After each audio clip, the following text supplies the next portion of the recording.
안녕하세요. 경제뉴스 들려주는 남자입니다. 오늘 7월 9일 아침 뉴스 시작하겠습니다. 다우존스 산업평균지수는 177.1포인트 상승한 26,067.28의 거래를 마쳤으며 S&P 500지수는 24.62포인트 상승한 3,169.94, 나스닥은 148.61포인트 상승한 1492.50으로 마감했습니다. 애플은 도이체방크 목표치 상향 조정에 힘입어 2.33% 오른 381.47달러로 사상 최고치를 기록했고, 마이크로소프트와 넷플릭스는 각각 2.2%와 2% 상승했습니다. 아마존 역시 2.7% 상승했습니다. S&P 500의 테크 섹터도 1.6% 상승해 최고치를 보였습니다. 반면 직원 36,000명을 일시 해고할 수 있다고 밝힌 유나이티드 에어라인은 0.061% 하락 마감했습니다. WTI 원유는 전 거래일보다 배럴당 0.7% 상승한 40.90달러의 거래를 마쳤습니다. 9월물 브렌트유도 한때 배럴당 0.63% 상승한 43.35달러에 거래됐습니다. 8월 인도분금은 전날보다 온스당 0.6% 오른 1820.60달러를 기록하며 이틀 연속 1800달러 위에서 거래되고 있습니다. 그리고 오늘 트럼프는 문 안 여는 학교의 자금론을 끊겠다고 발언했습니다. 그 이유로는 첫째, 어린 학생들이 학교에 가야 부모들이 직장으로 돌아가고 경제가 빠르게 회복될 수 있다.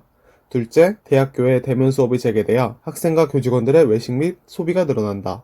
셋째, 부모들 입장에서 자녀가 통학을 시작해야 비로소 코로나19 위기가 잦아들고 사회가 정상화됐다고 느낄 수 있다. 이런 이유 때문에 지금 학교를 재개하려고 하고 있습니다. 그런데 지금 코로나 확진자 수가 미국이 벌써 6만 명을 상회하고 있는 가운데 너무 섣부른 결정이 아닐까 하는 생각이 드는 것 같습니다. 또한 마이클 폼페이오 장관은 틱톡 등 중국 SNS 관련 회사들을 차단하겠다고 발표했습니다. 이처럼 미중 갈등이 점점 심화되고 있습니다. 7월 8일 코스피는 5.29포인트 내린 2158.88로 마감했습니다.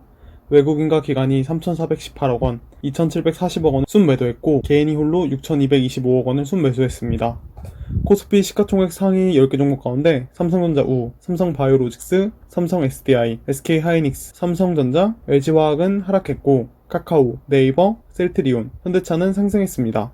업종별로는 금융업, 전기전자, 의약품 등이 하락했고 철강금속, 섬유의복, 서비스업 등이 상승했습니다. 서상영 키움증권연구원은 한국 증시는 미국의 하루 코로나19 신규 확진자 수가 6만 명을 넘어서자 경기 회복 지연 우려가 부각되며 하락했다면서 다만 외국인의 선물 순매수가 이어지고 약세를 보이던 중국 증시가 상승 전환에 성공하자 낙폭은 제한됐다고 분석했습니다. 그리고 코스닥은 6.80포인트 상승한 765.96으로 마감했으며 기관과 외국인이 각각 198억 원, 55억 원을 순매수했고 개인이 홀로 163억 원 순매도했습니다. 코스닥 시가총액 상위 10개 종목 가운데 시젠, CJENM, 알테오젠, 스튜디오 드래곤, KMW, 에코프로비엠, 셀트리온 제약은 상승했으며 HLB, 펄어비스, 셀트리온 헬스케어는 하락했습니다. 업종별로 보면 정보기기, 방송서비스, 오락문화 등이 상승했고 운송장비, 유통 등은 하락했습니다. 달러원 환율은 전날보다 0.2원 내린 1195.5원으로 거래를 마쳤습니다. 또한 오늘 시장에서 시제는 2분기에 분기 역대 실적을 기록할 것으로 예상이 되며 2분기 매출은 전년 대비 약 773% 증가한 2,557억 원, 영업이익은 3,200% 증가한 1,540억 원, 영업이익률은 60.2%로 추정된다고 밝혔으며 이에 따라 오늘 장에서는 장중 고점으로는 14만 9,400원, 전일 대비 12.92%를 찍고 14만 6,700원을 기록하며 마감했습니다. 또한 JYP 엔터테인먼트는 신인 걸그룹 니쥬가 오리콘 주간 합산 앨범 랭킹에서 1위에 오르는 등 호재가 작용하며 오늘 장에서 전일 대비 11.82% 상승하며 27,900원으로 마감했습니다. 또한 메디톡스는 미국 국제무역위원회가 보틀리눔 균주 분쟁에서 메디톡스의 손을 들어줬다는 소식으로 이틀째 급등세를 보이며 오늘 장에서도 25만 2,600원에 마감했습니다. 어느덧 차기 대선에 대한 이야기들이 나오고 있습니다. 신기하게 어떤 후보가 선거에서 긍정적인 뉴스가 들리면 해당 후보 관련주들이 상승하는 모습을 많이 보여주고 있습니다. 이와 관련된 소식 전달해드리겠습니다. 오늘 이재명 경기도지사가 차기 대권주자 선호도 여론조사에서 이낙연 더불어민주당 의원과 지지율 격차를 좁혔다는 소식에 이재명 관련주가 급등세입니다. 8일 한길리서치에 따르면 지난 4일부터 7일까지 실시한 차기 대권주자 선호도 조사에서 이낙연 의원이 28.8%로 1위, 이재명 지사는 5.5% 상승한 20%로 2위를 차지했습니다. 이에 따라 8일 오후 2시 37분 기준으로 에이텍은 전 거래일보다 약 30% 상승한 17,200원에 거래돼 상한가에 도달했습니다.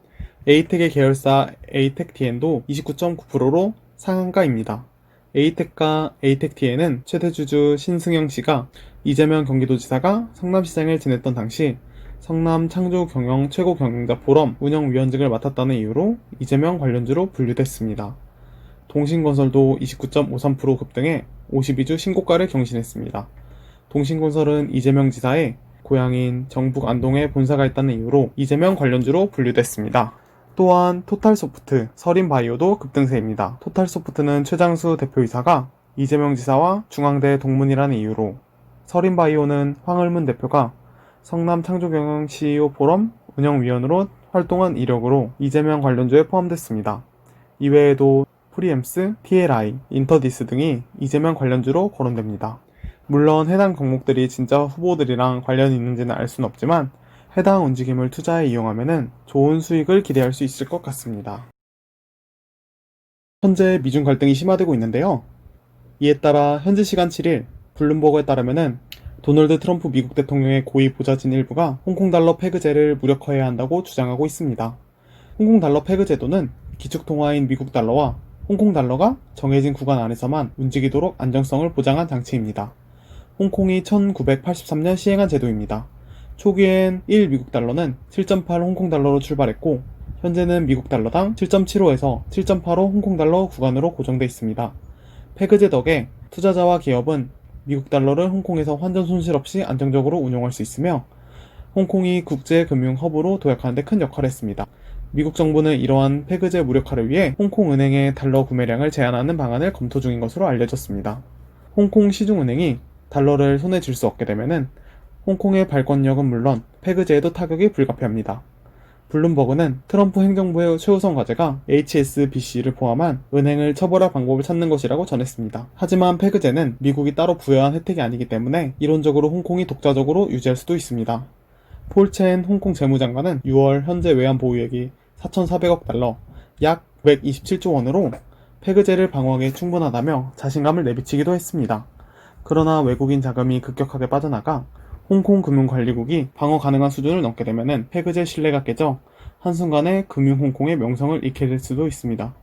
미국의 페그제 공격을 계기로 홍콩 외환 보유액이 빠르게 소진될 수 있다는 관측입니다. 미국이 홍콩 페그제 약화에 나서면 홍콩은 현재보다 환투기 공격을 받을 가능성이 높아지고 환 위험이 고조되면서 무역과 투자가 동시에 위축될 수도 있습니다. 그러나 반론도 만만치 않습니다.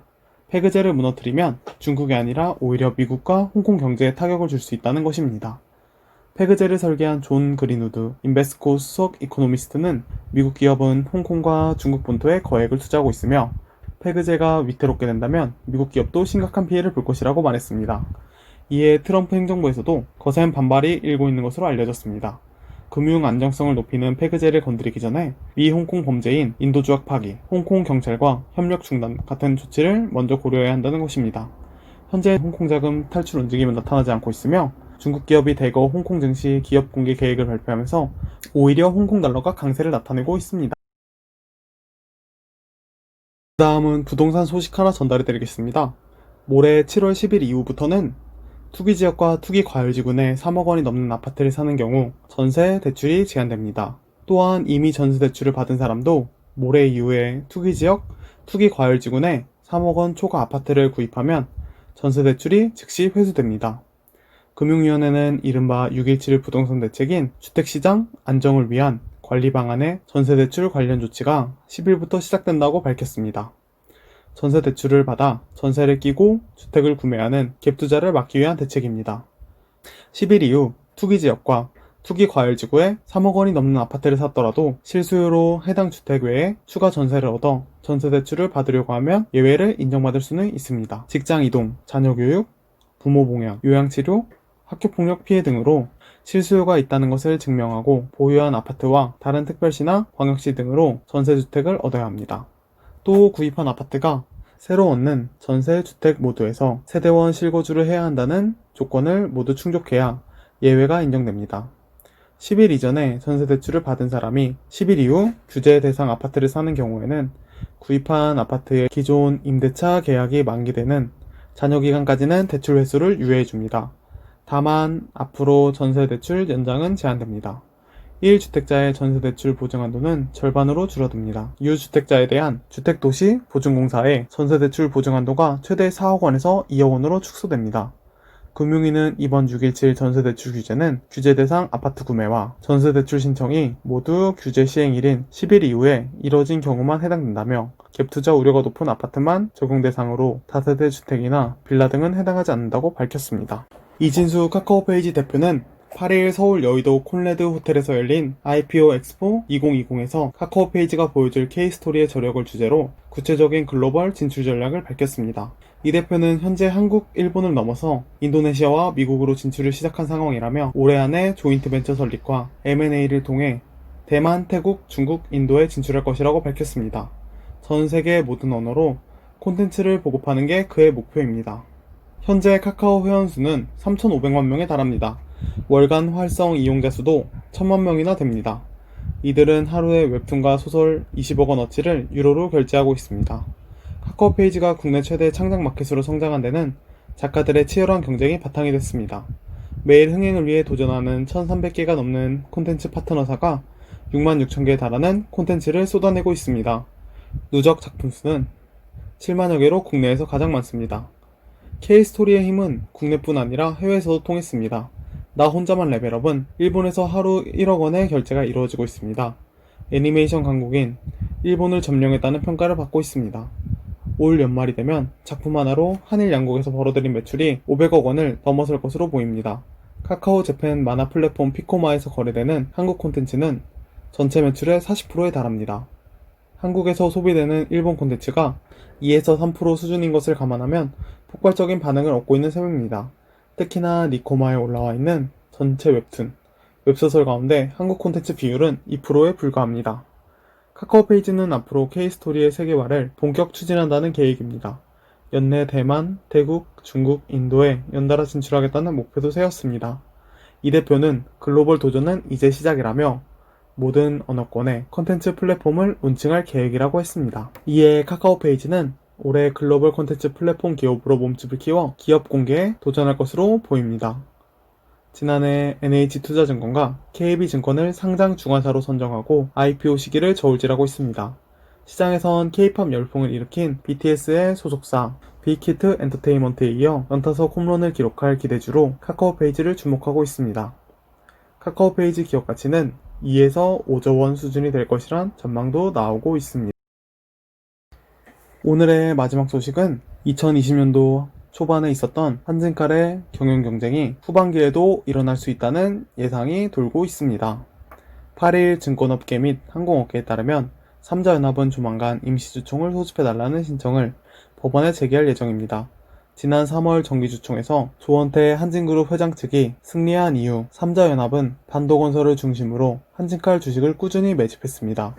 현재 삼자연합 지분율은 45.23%입니다. 이 중 3.2%는 3월 주총 직전 법원이 의결권을 행사할 수 없다는 판결을 내렸지만 삼자연합이 이 판결을 취소해달라는 소송을 다시 제기했기 때문에 의결권이 살아날 가능성을 배제할 수 없습니다.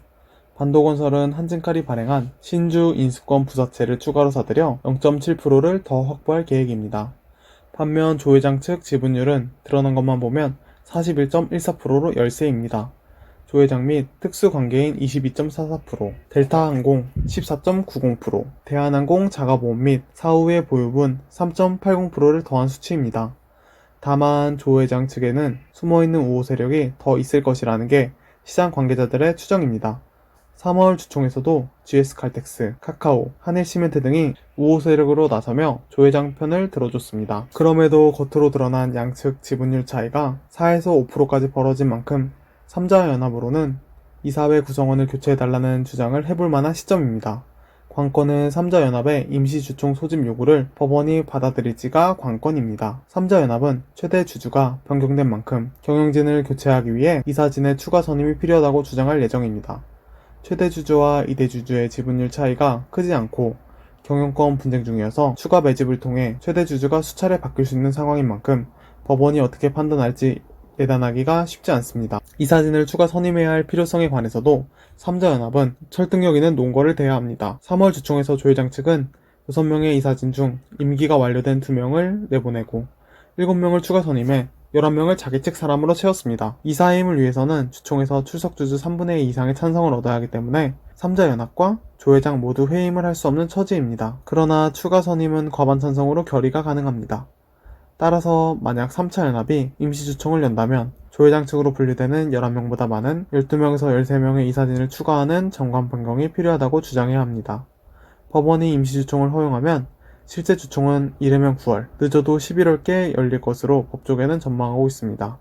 내년 3월 정기주총과 상당한 시간 차이가 벌어져야 법원의 허가를 받기에 유리하기 때문입니다. 오늘은 이처럼 미국 증시와 한국 증시, 그리고 7월 8일날 있었던 한국의 기업들 소식, 그리고 최근 경제 뉴스들, 기업 소개 등등 다양한 경제 소식들을 전달해드렸습니다.